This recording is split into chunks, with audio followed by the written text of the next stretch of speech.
What's going on, everyone? Nick from Comic Culture here. It's time for Nick at Night, my weekly comic book review show. Let's get into the books I read this week. Starting over in DC, we have Absolute Superman issue number 11 right here.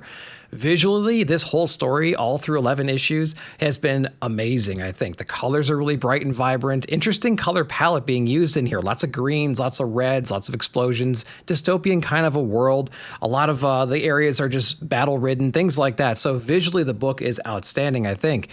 From a story perspective, too, it's gone a lot of different ways right now. I love the interpretation of this absolute world. We have a Superman with a slightly different origin story. The people around him, the world that he is in right now on Earth is really, really corrupted, right? We have these different balances of power going on right now. We get to learn a little bit more about that inside this issue and the charade behind it all. And then speaking of world building and characters in general, the Brainiac character in this story, what an introduction to that character a few issues ago, learning the origin story and how this particular version of Brainiac rose to power. This one is all about how he can break Superman, how he can get into him and reprogram that Boy Scout mentality that he has. Even the absolute version of the Superman, the Boy Scout mentality, can be broken in the story. And so that's what we're trying to achieve now. And Ra's al Ghul is doing everything he can, throwing all of his resources into that goal. Now, whether Brainiac is successful or not, that is to be seen in subsequent issues of Absolute Superman. But the story is very strong. The art is beautiful inside the book. So if you haven't been reading this one, I highly recommend checking it out. Let me know if you did.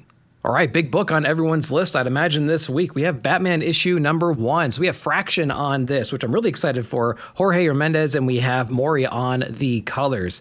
Artistically, it is awesome. I really love the combination of Mori and Jimenez on this book. The coloring that he lays on top of Jorge's line work is beautiful. There's lots of great variations of color. It's a bright, vibrant book. There's lots of great creative elements inside here, too. A lot of interesting panel work. There's some blurring being used. Things like that really just add to the overall story, like a switch in perspective. I thought that was really cool. A lot of quiet, contemplative moments inside the book. It doesn't have that issue 1 punch where it's super exciting. It's a lot more introspective, has a lot to do with feelings, overcoming your programming and things like that. Killer Croc is a main focus inside the story. There's some few ancillary characters thrown in here as well, but it's all about that introspective look, which is a little bit different than I thought an issue number 1 was going to bring us. But, you know, it was pretty good. So I think my main takeaway for issue number 1 here is visually, it's very, very strong. I still don't get a sense of like where we're going from a story point of view just yet.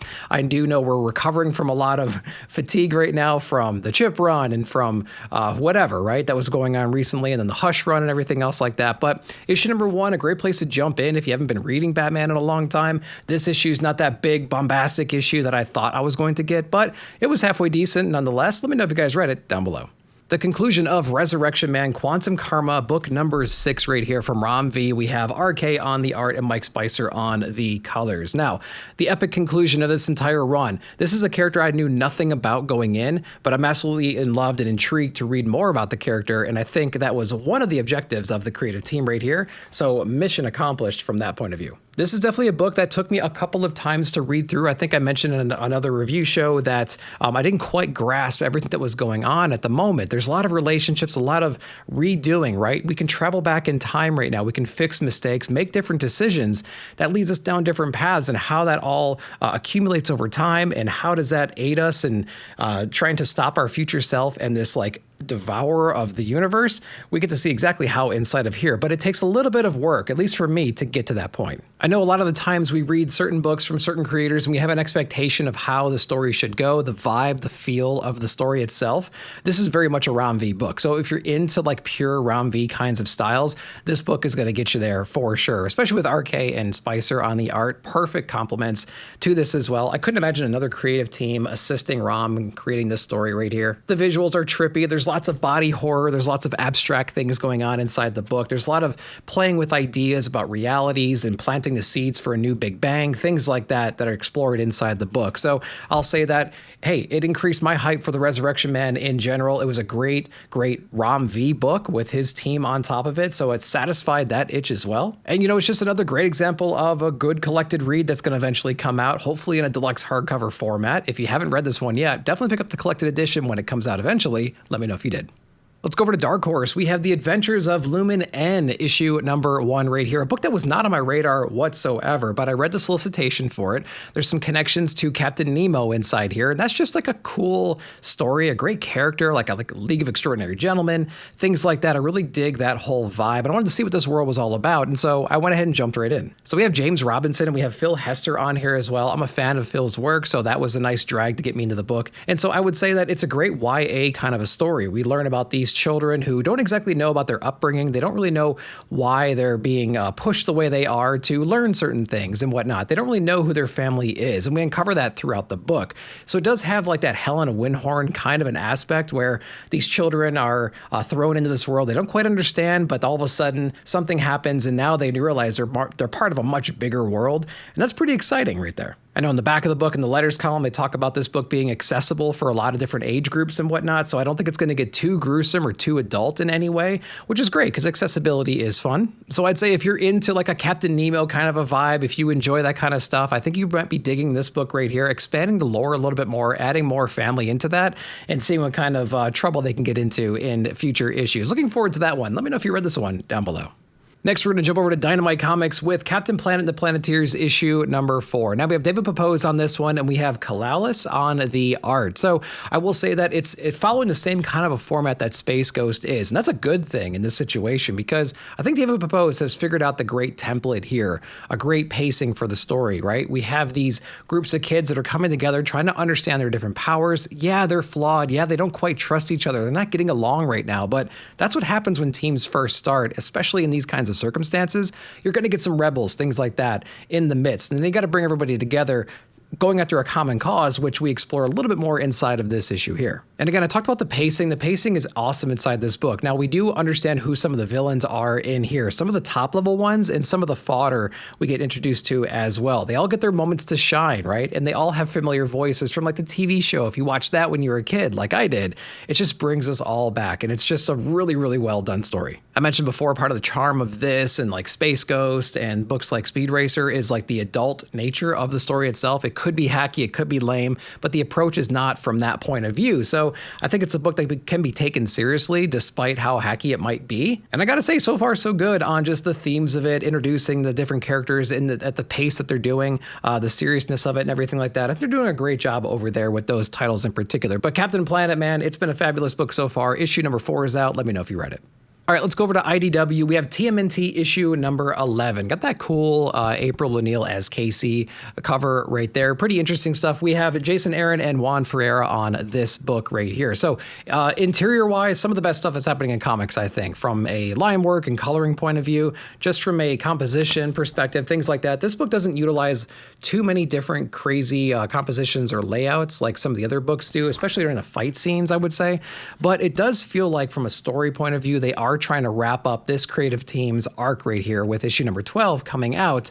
So basically we take all the drama and all the bad guys that we had been building up in the previous issues, and we're quickly putting an end cap on all of those things, creating a big abomination towards the end that our turtles are going to have to figure out going forward. But I will say that it's been a really fun ride so far. I want to check out issue number 13, but this book, it kind of pisses me off a little bit that this team's going to be falling off. I really wish they were in it for the long haul so I could see, I don't know, what 25 issues from Jason Aaron might look like from Juan as well.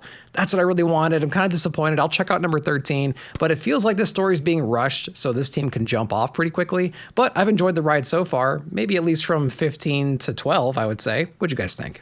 Let's go over to Titan Comics with Savage Sword of Conan, man. We have Jim Zub doing some amazing work inside of here, bouncing around with a couple different artists. We have the Scourge of the Serpent. So we have a bunch of different stories in here, all focusing on the serpent right there. So I don't really know a whole lot about the set and everything. I'm learning all this stuff as I go through. Artistically, man, this book is awesome. There's so many cool things happening in here. Every artist that touches this is just spectacular. The black and white art, the newspaper quality, the treasury size or whatever it might be is incredible. So our first story, or maybe two, it really focuses more on Conan having to deal with the situations that he's in right now, having to deal with the serpents and people possessed by them, and trying to get out of like ritualistic sacrifices and things like that, trusting your instinct and like maybe getting revenge on somebody who wronged you in the past. Really cool stuff. But we also explore other characters that are being impacted by the serpent uprising, different parts in time as well. So a lot of cool things happening inside the book to really draw our attention to this new arc or whatever it might be with the serpent that's coming very soon. So I've said it before and I'll say it again, man, Conan is absolutely killing it for the past like couple years now, I would say. One of the most consistent, exciting books that's on the shelf right now. I really want more people reading this story, and it's just been spectacular, guys. I'm loving Savage Sword. I'm loving the Conan proper book as well. Definitely check this one out if you haven't yet. All right, let's go over to Image for our next few books. We have Everything Dead and Dying, issue number 1. So we have Bromble and we have Phillips on this one, a book I've been really looking forward to because just the cover alone makes me think about Walking Dead, the old Herschel farm, right? Whenever I see zombies and I see farms, that's where my brain goes to. Now, it is a zombie book, but it has a very different approach to it. We're basically following this one farmer as he's living in the past and in the present day, reliving different moments in his life, how he got brought up, things like that, some personal items in here as well, and how he's adapted to this new world where he's like the lone survivor, or so he thinks, inside of this town, having to deal with the hunger of all these different zombies around him. Really interesting approach, I thought. There's not a lot of dialogue between characters in here. It's really an introspective story. It's a lot of narration. It's a lot of reliving memories, things like that inside of here. And it's a cool twist for the reader because you don't quite know if there's a trick being played or something like that, but it's all in this character's head, which I think that approach is pretty interesting. Now, you know, it is a zombie book, and so he's the lone survivor. There's going to be some twists and turns that pop up, some unexpected things. A break in the routine is what we're going to be experiencing. We see what that might be towards the end of this one, and it adds to the world building, which I think is pretty cool. Now, will it fall into the Walking Dead trap? Will it replay those same beats? Inevitably, yes, it will, but it has its own flavor so far established, which has got me excited for issue number 2. Let me know if you read it. Next up is Can Society issue number 8. We have Peter Warren on this one, and we have Mobili on the art. So I will say this book is very quick. You can read it in probably 30 seconds if you wanted to, which is about as long as this review is going to be. They basically try to escape, they get caught again. That's what happens in this one.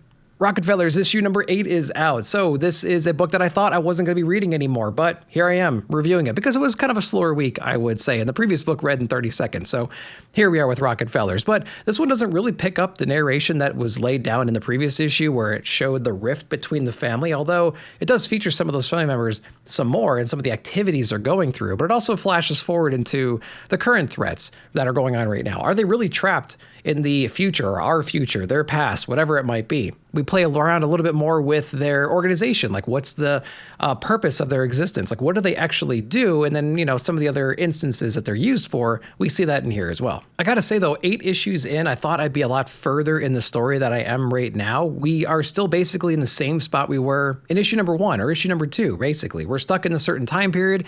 We don't know if it's safe to go back. Somebody's hunting us down. We now know who that person is and the origin of that dispute in general, but we're not going anywhere as far as I can tell right now. Issue number 8, man, a lot more of the same. What'd you guys think? Next up from Chip Zdarsky, we have White House Robot Romance issue number 1 from Distillery. If only you guys knew how many takes it took to say that right there. This is a pretty cool book, I thought. Now, if you're into stories about AI, about robots that are evolving, they're developing a conscience, they have emotions, they like to connect with each other, things like that, this might be the book for you. Now, it has some cool satire over on top of it, but it's not like a Mark Russell kind of a satire. It's got that Chip Zdarsky little zing to it, which I think is really cool. The other cool thing is you get what you see on the cover right here. So we have basically this Secret Service robot and this chef robot having this relationship, having this blossom over time through a series of conversations, right? These robots can evolve, they can change, but there's also this human element, right, that we don't quite understand just yet, influencing that, infiltrating the security protocols, whatever it might be, to help this move forward in such a way. This book feels a little bit extra long, but it read really smoothly. I think the pacing was really great. There wasn't any like wasted moments, I think, inside of here. Interior artwork is great as well. A lot of talking, a lot of quiet moments, a lot of walking around, things like that inside of here, but, you know, still really enjoyable. There was some action scenes, especially towards the later half of the book, I would say, when kind of things hit the fan. It's a lot of buildup, and then there's this really cool, explosive getaway kind of a scene towards the end, which just really pulls you in. That creates the hook for issue number 2, I would say. So they have interesting characters, great artwork, I would say, a cool story in place, and a cool hook at the end as well. Let me know if you guys read this one. But all right, guys, that's what I read this week. I hope you enjoyed that. Let me know down below what you read and what your favorite books of the week were. While you're down there, like, subscribe, share, hit that bell notification to be alerted whenever I put out new videos. Thank you so much for watching. We'll see you in the comments.